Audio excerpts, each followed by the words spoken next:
people who want to revive these bodies face on the other way. But joining me this morning to discuss more of this, I do have Honorable Jeffrey Ekanya, who sits on the Finance Committee. I'll give him the opportunity to first introduce himself and also to salute the people of the constituency that he represents. Many thanks for joining us this morning. Thank you very much. Ekanya Geoffrey, Member of Parliament, Toro County North. I am a member of Agriculture, but in Parliament, okay, MPs are free to sit in any committee, to attend proceeding of any and make contribution. The only difference is that you don't sign the report.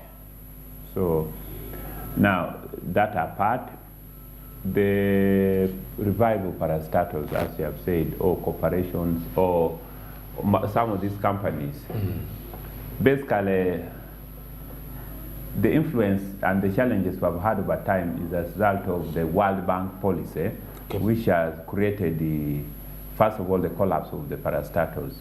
You know, the economy of Uganda in the 1980s, after the war, taking over from the government of Idi Amin of the 1970s, okay, discovered that most parastatals were making losses and they were not making profit, and government was sinking a lot of money every year. So after the 1980 war, the World Bank and the International Monetary Fund that was going to finance a reconstruction and restructuring of the economy, agreed with the then government that we need to sell off all non-profiting making parastatals to private individuals so that it is business-based operation. Now, we agreed a policy decision that even the British government, the American government, some European countries have not implemented. You know, sometimes beggars have no choice. Okay. If you go to the UK, they're still having some government parastatals, even in the US, even in Europe. So we decided to sell some of the strategic security-related parastatals, like okay, selling off the energy sector, UEB.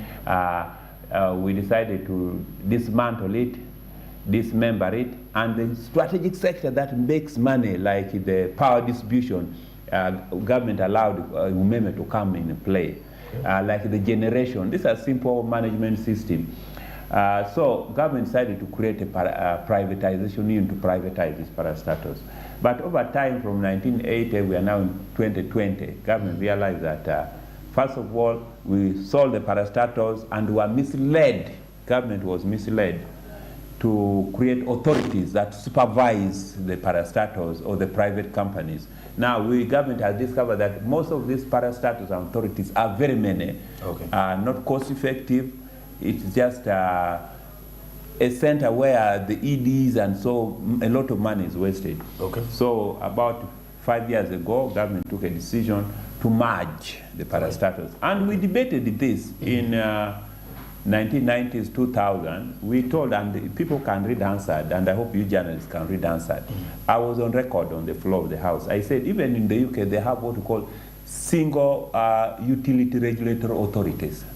Like you see, the energy sector, you regulate it under one authority. The natural resource sector, natural resource, here you talk of water, natural environment, I talk about maybe even agriculture, the entire natural resource. You create one authority to regulate and supervise.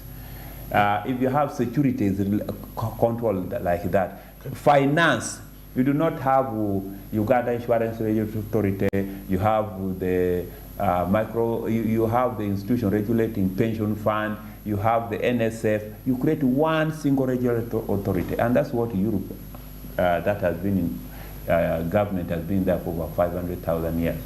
Okay. So now government has realized that we now need a single regulatory authority. So that's the purpose of the merger. But the process is being bundled up, it's not being handled professionally, because during the privatization unit, people who are employed in these organizations were given opportunity. That's early retirement package, or you retain your position in the structure. Okay. And the package for early retirement was quite sweet and quite encouraging, that most people decide to take that package and then go into a private individual. That's how the Uganda Airline collapsed. Okay. That's why the Coffee Marketing Board collapsed. That's how the cotton, we had a very cotton, or the cooperative and the union, okay, the cooperative bank collapsed.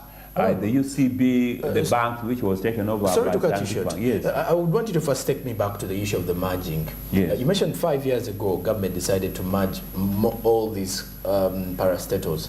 Was it a good call, or do you believe it shouldn't be that way? Because you've mentioned the fact that government realized there's a lot of money that moves into most of these cooperatives by these EDs or these parastatals. It is basically a consumptive unit. They are not very productive. Okay. I can tell you, leave apart the pain that some of my friends are facing during the merger. People are going to lose jobs. Okay. But I am an advocate of a lean government. Okay. Even parliament needs to be restructured. Even presidency needs to be restructured. You cannot have 82 ministers. You don't need to have RDCs. What are they for? You have the district police commander, you have the political head in the district, you have the internal security organization. So some of this, and it is whatever the situation is. So you don't need to have, most of these structures are too big for an economy that cannot sustain itself. In the first quarter of this financial year, government was supposed to release more than 8 trillion shillings.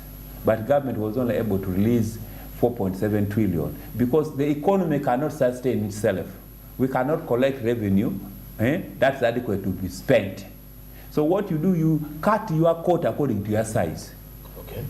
So we need to merge some of these institutions, but we need to do it with fairness, with the love and justice.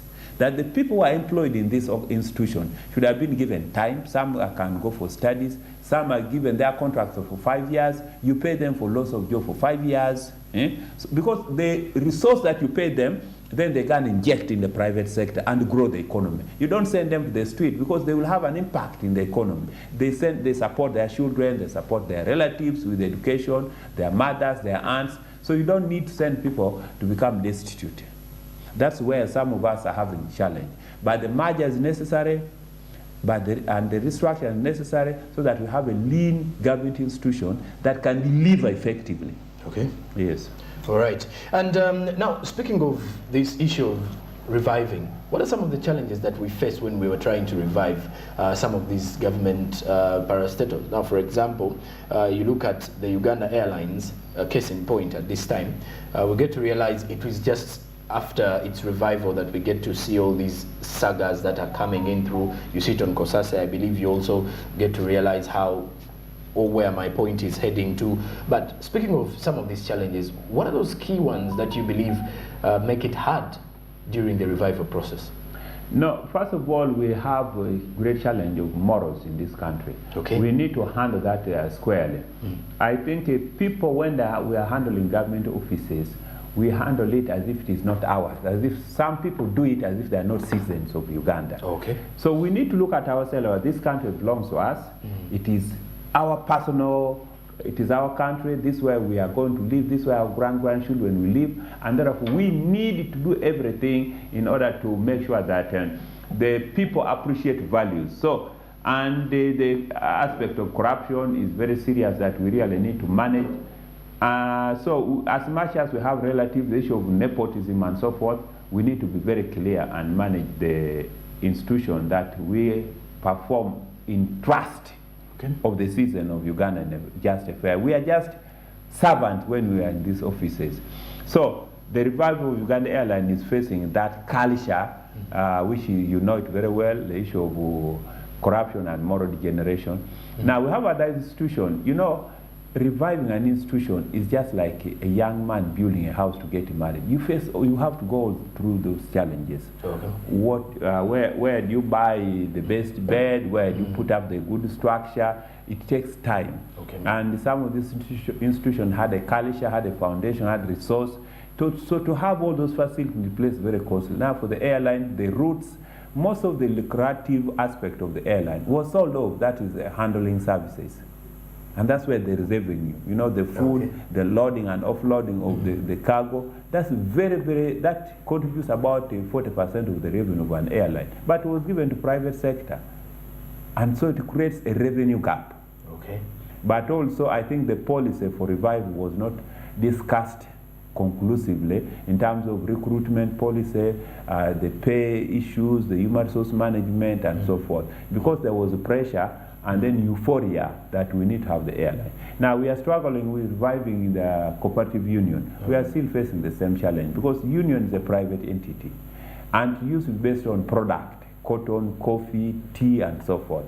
But now you find that the private players are already in the sector. So now these unions are facing challenge of competition. They don't have resource, they don't have the personnel, and so government has to contribute to really create hope that these unions can then be the vanguard of creating the necessary transformation that this country needs. Okay.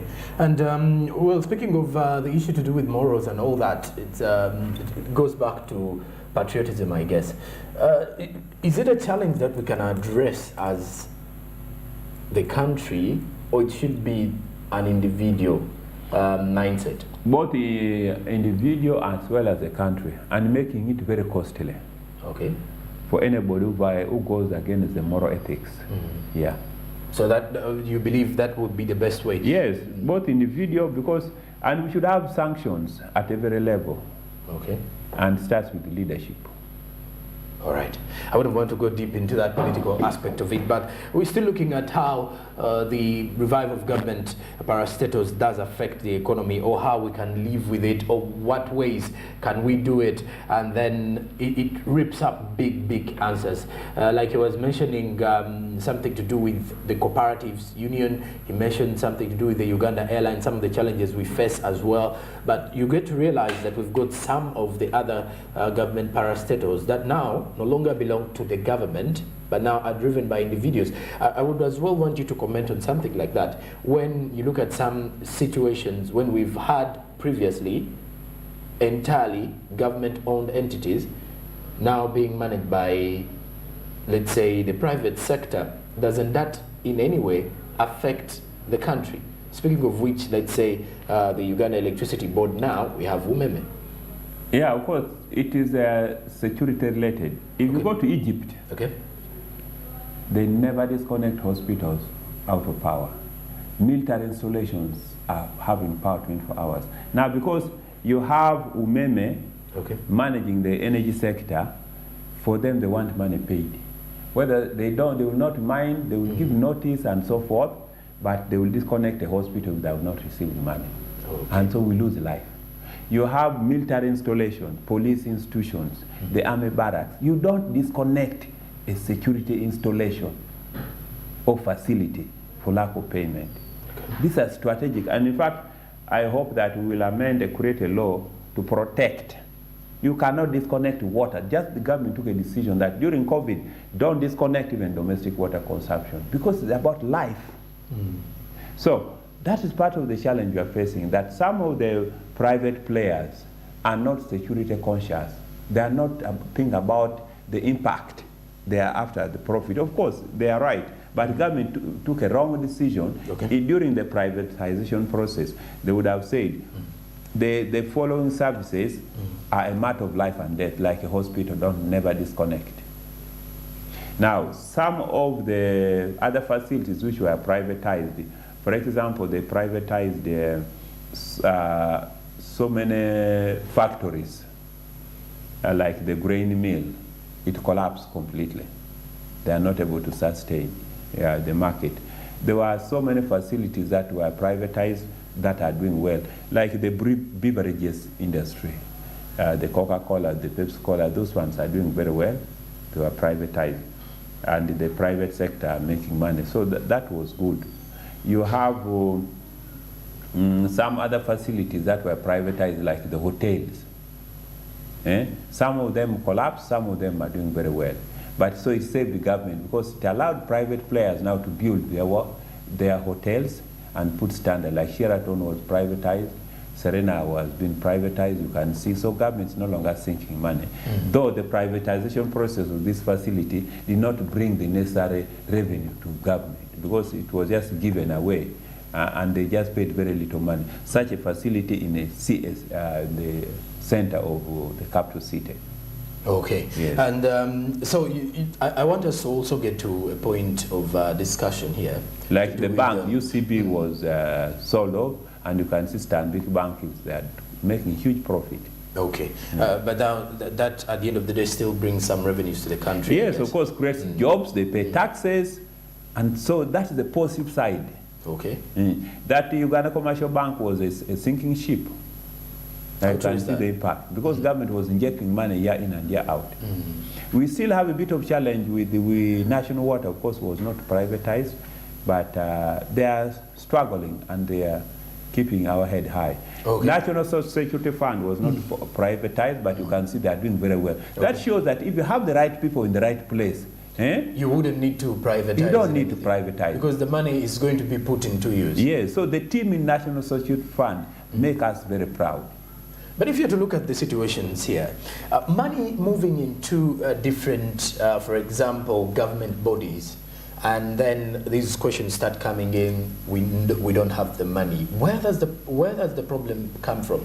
Does the problem come from government that gives in the money, or it is... Like which one? Now, for example, if you're to look at the situation to do with the parish development model, just to say, away from our topic of discussion here, you get to realize that most of the chief heads in most of these areas of the parishes have been accused or allegedly robbed the PDM cash. You get to understand at a point that sometimes it's not even the issue to do with the government now, or does the money not reach? There is what we call populism. Okay. Sometimes government promises, but when it comes to time to release the resource, okay, there is a financial challenge. All right. Like we budgeted that first quarter, government was supposed to release more than 8 trillion shillings. They only released 4.7. Okay. The parish model, every parish was supposed to receive, I think, 100 million shillings. But I think the money some parishes received was maybe about 7 million shillings, because Uganda Revenue Authority could not collect and government did not have the money. Okay. So, so at the end of the day, the little money which goes there leads to corruption, because it will not be able to achieve the target, the plan that was set up. Okay. And then I would as well want to also understand, you do sit on COSASE, right? If I am... Yes. So I would want to understand, what next for the Uganda Airlines? At the time when the discussions were there, you made the board and everybody. We will have the report. The Parliament will debate and make a recommendation, and I hope government will then respond appropriately.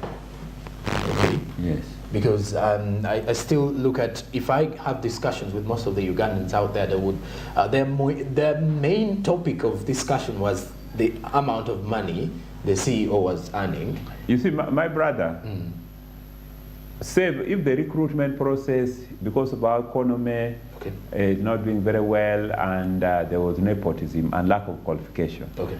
But internationally, and even speaking about the East African region, you need to check how much that the CEO of Stanbic Bank earns. True.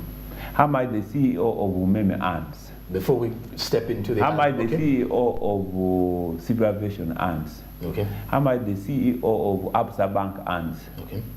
So you have to compare and look at the region and the market. How much the CEO of Kenyan Airways earns, Rwandan Airways earns. I'm not protecting this, but I'm just saying that we need to harmonize our pay. In fact, the rumor in the past has been that MPs earn a lot of money. We actually earn nothing, peanut. Okay. Because the other money is for fuel to reach the constituency. But these MPs that you MPs RDCs are given 20 million. Yes, but RDCs are given brand new car with the driver, with the fuel and escort. For you an MP, you are given money which cannot buy a brand new car. So you go and buy a used car, which you spend time in the garage. Okay. Then you are given fuel, you pay for your own driver, you don't have escort. If you want the car breaks down, you repair with your money, and RDC repair, government repairs for him. RDC has a secretary and office facilities, for you don't have. So earns more money here. Even if the RDC earns 5 million shillings, it's far better off. Okay. Okay, now let's also look at the issue to do with, let's get back to our discussion here, the parastatals. What happens in a situation when they have completely failed to make the profits? Is it wise to... Now, some of these parastatals are for strategic nature, like I've told you. Okay. If the cost of power is very high, even this studio here, you will not be able to operate. Very true. So strategically to stimulate growth, like government money, mops out currency. If the shilling is falling, then government will then release more dollars in the market. Okay. Okay. To support the dollar. Now, if the dollar is stronger, then government makes sure that then it controls and also releases more shilling. So to stabilize the economy, monetary policy, that's the same way you need some of this strategic sector of the economy, like the power, the hospitals, you can't privatize Mulago Hospital, the water, national water, you cannot, because during COVID, then you tell national water private company that don't disconnect, then you would have the crisis. So you keep some of this as a strategic nature. Okay. Yes. All right. And then lastly, I would want to ask, what would be the best way forward? What would be the best way forward if we are to look at situations to do with getting back and reviving our parastatals, so that, for example, they can be sounding or can achieve the economic gains that we would wish from them?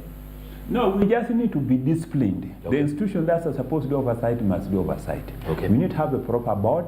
We need to conduct serious study in the region. How have other parastatals performed? What are the reasons behind their success story? Okay. Once we have, and then recruit the right people using the established procedure. Avoid recruiting relatives, friends, and so family network. People have the right qualification. We'll deliver. I've given you, National Water is doing fairly well.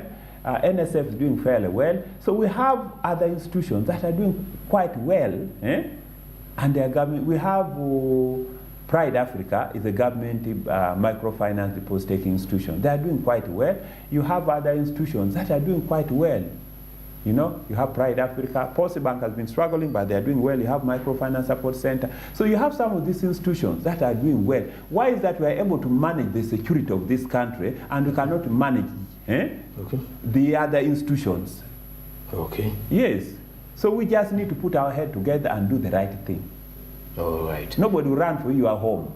Very true. You have to do it yourself. Very true. Okay. And lastly, your final remarks as we're winding up with our discussion, Honorable. No, the future of Africa and Uganda is bright, but we need to have democracy. We need to ensure that there is no corruption.